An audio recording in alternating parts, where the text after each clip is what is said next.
I think LeBron James, I got him number 2 all time, but I don't think his resume is better than Kareem. I think his resume is greater. Resume better than Kareem? I think it is. High school, college. Who's devalued LeBron? See, that's the BS that we have to stop letting him and his camp get away. Lots of people have. Once again, no, excuse me. When we talk about the GOAT, because he's not in a lot of people's eyes, it's Michael Jordan. That is it. Everybody universally recognizes him as one of the top 3 players. Let's be clear about one thing. There is no room left for this tired, recycled conversation that tries to place LeBron James on a throne already occupied by Michael Jeffrey Jordan. And Stephen A. Smith just hammered that point home with fire, honesty, and absolute conviction. On today's episode, we are unpacking 6 earth-shaking quotes from Stephen A. himself that prove why Jordan's legacy remains untouched while LeBron, though respected, sits in the shadow of a legend. We are diving into each quote with surgical precision, breaking down every detail without skipping a beat. Every basketball fan, analyst, and LeBron loyalist needs to hear this. And before we go any deeper, hit that subscribe button, slam that like, and turn on notifications. Overall news focus is where the real GOAT debates happen. No sugarcoating, no fluff, just truth. Now let's get to it. Stephen A. Smith set the tone right out of the gate with this quote. He is not being disrespectful to LeBron. He is not belittling the greatness of the man. He is telling it exactly how it is. LeBron is number 2. Let that sink in. Second, not first, not greatest, not untouchable. And what's worse for his case is that Stephen A. does not even believe LeBron's resume is greater than Kareem Abdul-Jabbar's. That matters. When a man who has seen it all, called it all, and covered every great generation of basketball tells you LeBron does not top Kareem in the totality of basketball achievements, you better listen. Stephen A. is comparing careers from high school to college to the professional level. I think LeBron James, I got him number 2 all time, but I don't think his resume is better than I think Kareem. his resume is greater. Resume better than Kareem? I think it is. High school, college. When Stephen A. pulled out the Prince and Michael Jackson metaphor, he was not trying to be cute. He was making a point so sharp it cuts through the noise of modern media takes. You see, Prince and Michael Jackson were both generational icons in music, but there was only one king of pop, Michael Jackson. No debate. So when someone compares LeBron to Jordan, what Stephen A. is saying here is simple. He understands why people love LeBron. He gets the allure, the numbers, the longevity, the triple-doubles, the championships. But that still does not make him Michael Jordan. Jordan was the cultural phenomenon. He changed the game. He changed sports marketing. He redefined what greatness looked like. Prince was brilliant, artistic, and talented in ways most can only dream of. No, I disagree with them, but I wouldn't hit him over the head if they said Prince.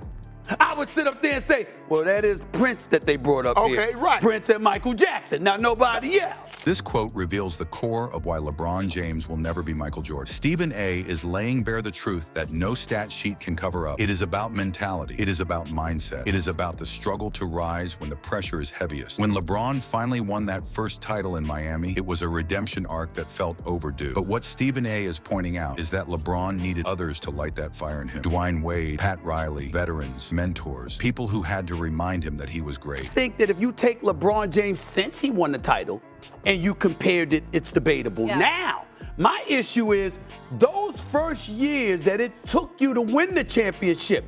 There's a difference when MJ doesn't have enough as opposed to LeBron. This quote hits at the core of why the LeBron James and Michael Jordan debate will never be. Stephen A. Smith is acknowledging something that true basketball minds have always seen clearly. When LeBron James finally figured out how to win, sure, you could compare his dominance to Jordan's, but that's only after he had the crutch of experience, age, and Hall of Fame level teammates and mentors guiding him. What about the first part of his journey? What about the raw, unfiltered moments when greatness was supposed to emerge from pressure alone? Michael Jordan needed no external spark. Jordan never required someone else to remind him who he was. When he walked into the league, he was already a menace. His fire burned from within. No teammate, no executive, no legend had to pull him aside and say, "You are great." He knew it. He lived it. And he forced the world to bow to it. LeBron James had to be told. He had to be coached into believing it by Dwayne Wade and the godfather of culture himself, Pat Riley. That right there is the gap. Talked about or discussed with these guys is because this guy won 1 ring or won 2 rings or won, like, it's just weird to me. It's like saying Peyton Manning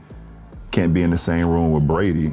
Stephen A. makes a fascinating analogy here, but even in trying to show respect to LeBron, his comparison unintentionally strengthens the throne Michael Jordan sits on. He is calling out the people who discredit LeBron based on ring count alone, comparing it to how some might argue Peyton Manning should not be mentioned alongside Tom Brady. But the truth is, even if Manning belongs in the same room, Brady still holds the crown. And that is exactly what applies to this debate. You can let LeBron in the room. You can even let him sit at the table. But the head of the table will never change. change. It is reserved for the one who not only won, but did so in a fashion that defined a generation. Michael Jordan did not just win 6 titles. He owned every finals he was in. He never had to run from a challenge. Because LeBron only went back to Cleveland for one reason: to resurrect his reputation and his stature. This quote uncovers a deeper truth that many LeBron fans ignore. When LeBron James returned to Cleveland, it was not just a homecoming, it was a calculated redemption arc. According to Stephen A. Smith, that move was not about unfinished business. It was not about love for the city. It was about repairing a legacy that had cracks from Miami. LeBron had been criticized for taking the easy way out when he formed a super team in South Beach. He knew that to reclaim the world's respect, he had to do something harder. He had to go back and win where he started. That admission, even subtly, exposes something Jordan never had to deal with. Michael never had to leave to prove anything. He stayed, he fought, and he conquered. There was no need to circle back and fix a narrative. There was no need to patch up public perception. Jordan was the narrative. He was the icon who refused to lose, no matter who stood in front of him. Who's devalued LeBron? See, that's the BS that we have to stop letting him and his camp get away. Lots of people have. Once again, no, excuse me. When we talk about the GOAT, because he's not in a lot of people's eyes, it's Michael Jordan. That is it. Everybody universally recognizes him as one of the top 3 players. When Stephen A. Smith talks about LeBron James with reverence, it is not a dismissal of his greatness. It is a recognition of how high the bar has been set by Michael Jordan. From start to finish, the quotes Stephen A. dropped were layered with respect, but each one circled back to the same truth. LeBron James might be number 2. He might be in the room, but Michael Jordan is the standard. Whether it was about needing a push to recognize his greatness or having to reclaim public image, LeBron's journey has been powerful but imperfect. Jordan's was dominant from the jump. He faced killers. He became the killer, and he never let up. Every finals, every shot, every moment. Jordan owned it. Stephen A. is not trying to tear LeBron down. He is reminding everyone that the legacy we measure all greatness by belongs to one man. The man who never needed a second chance. The man who never gave up a series. The man who made 6 trips to the finals and came back with 6 rings. That is not just greatness. That is the definition of it. So call LeBron a king if you want, but the throne is still occupied, and Michael Jordan sits on it forever.